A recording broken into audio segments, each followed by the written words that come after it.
Oh, okay. I want to make a quick video about sciatica, or pain that runs from my bad back down the side of your leg.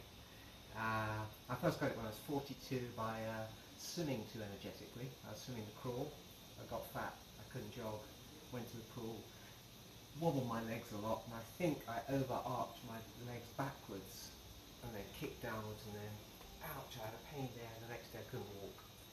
I couldn't even get out of bed. But anyway, I cured that just by not using my boots very much. I stopped jogging, I took up cycling. I did cycling in a very forward position, so I was just pedaling backwards.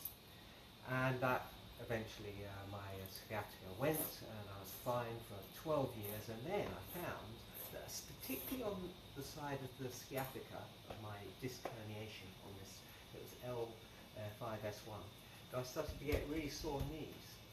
And my left knee was a little bit sore, but my right knee was very sore. And then eventually my hip started to dislocate on the same side, so it was clear that the problem with my knees and my hip was to do with this hernia, and to do with the fact that I'd stopped using my glutes. Glute amnesia, I'm not sure, but I deliberately didn't use my glutes. So I tried a whole load of exercises. I started off with Dr. Stuart McGill's Big Three, bird dog, a slight crunch, and side planks. Didn't do anything for me. I gradually went through all the physiotherapists. Physiotherapists tend to use models in their videos, and I wanted sort of people who were athletic, because I feel quite athletic even though I'm in pain. So I moved on to young women who were increasing their booty, making their glutes big, by doing all sorts of exercises such as donkey kicks and hydrants and various exercises like that. And I'd do 500 at a time, and one day I found that the transition from hydrant to donkey kick was really hitting the spot. And I eventually realised that it was a rotational exercise that my butt needed. And the standard rotational exercise is clamshells, where you sit on the floor and then you clam your legs open and close like that, or reverse clamshells, where you open and close your feet with generally banded here or at your feet.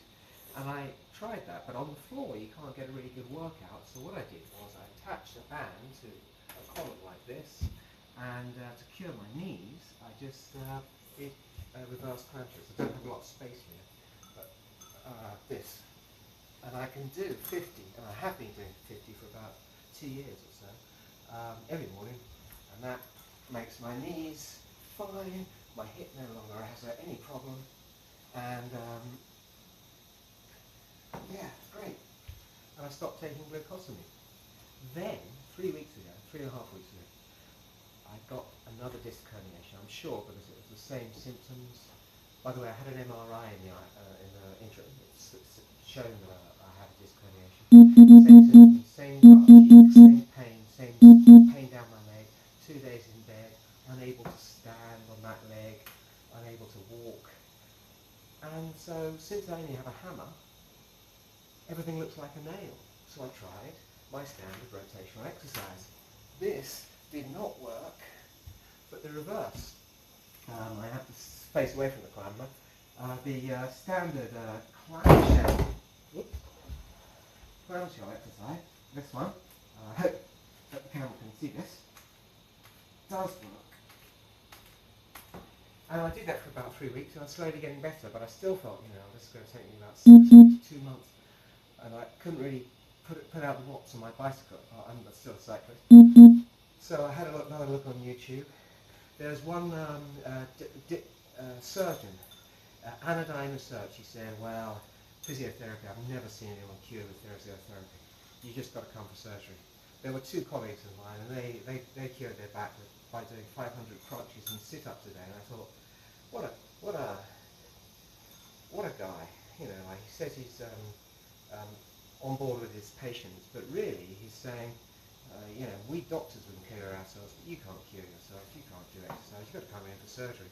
He didn't tell a word about this exercises, and also crunches and sit-ups are really bad for your back, so I was thinking, wow, I need to do about 500 a day, but of what? Really? Crunches and sit-ups? And then I found Will Harward. He's a London physiotherapist, and he was saying that he cured his sciatica. With Cobras, look it up, it's very easy. Side, you have to lie down, well, I can't lie down, be in the video. Hip glides, another stretch, and clamshells. So I thought, right, I'm going all in on the clamshells. And from that day, 4 days ago, I started doing 500. No, not 500. I didn't quite go full doctor, but I did 200 to 250.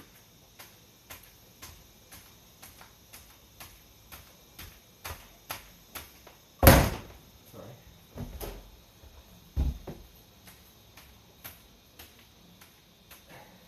That's 20. It doesn't take long. A minute for 50, take a bit of a rest.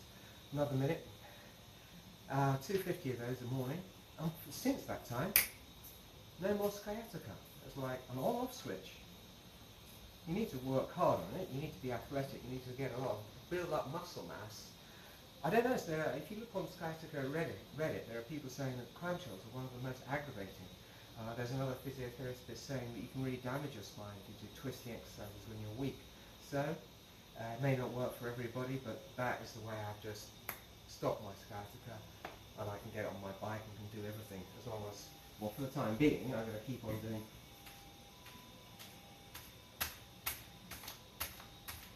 this every morning. It feels like my butt is really firm, increased support to my spine, like a soldier, I don't know. It feels really good. Another few things. I find this thing, it's called lavi katao, I think. It's called lavi, French for life. It's a Japanese massage ball. You just put that under your back and then lie on a stiff mattress or the floor. I found that when I was in pain, that just kept my discs apart. I have a strong Japanese massager made by Omron. It's Omron HM152. I put that on my butt and massage it. That was quite good. I have a foam roller. That was good as well. I just roll that throughout my back, and that's quite sort of therapeutic. And when I sit down to have slight lordosis, a curved back, I put that in the base of my back, and that helps. And also when I'm sleeping at night, I put it between my knees, and that seems to help as well, as Will Harward also recommends. But basically, yes, won't work for everybody, but for me,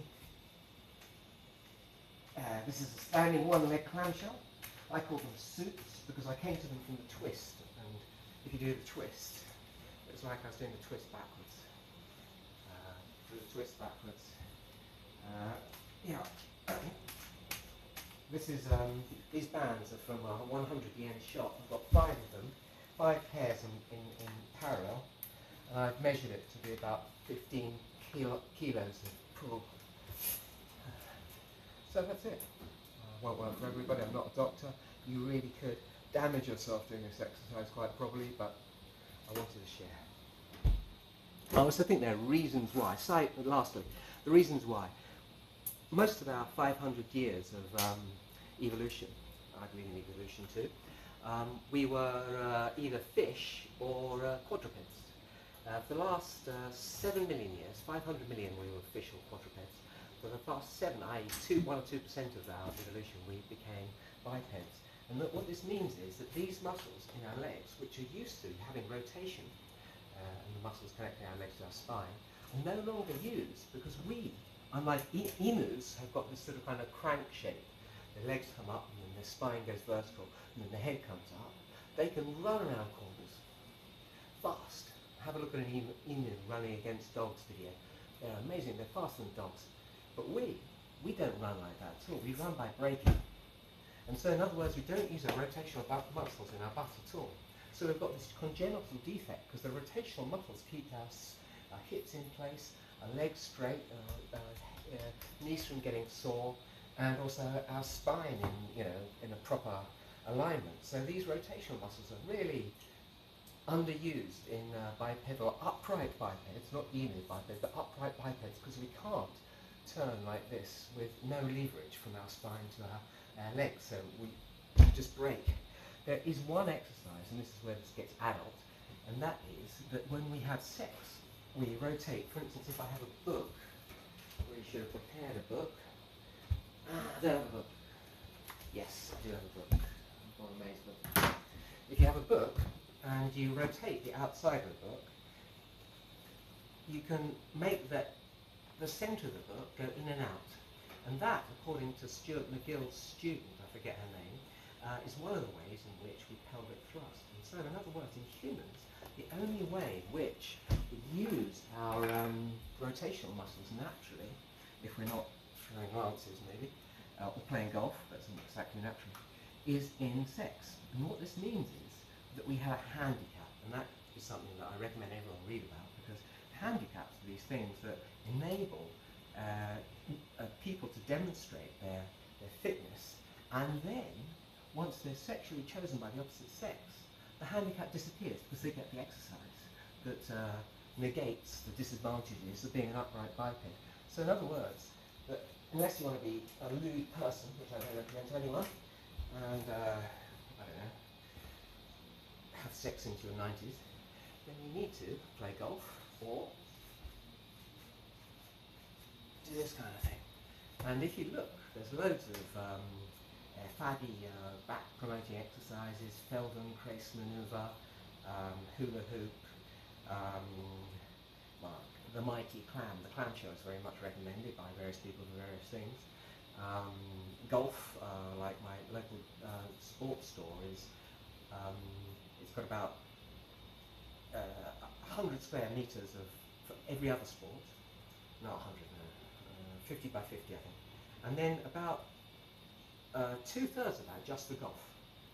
So all the sports have got a big room, and then next door to that is a room about 2/3 of the size just for golf. That is how big golf is. And what do you do in golf? If you look at anyone doing golf, it's this rotational exercise. It makes old men and old women feel really fit. Because again, you get this sort of soldiers tucked in butt cheeks, strong feeling. Anyway, that's my spiel. I recommend that everyone rotates. If that doesn't hurt their spine, and this is not medical advice because I'm not a doctor.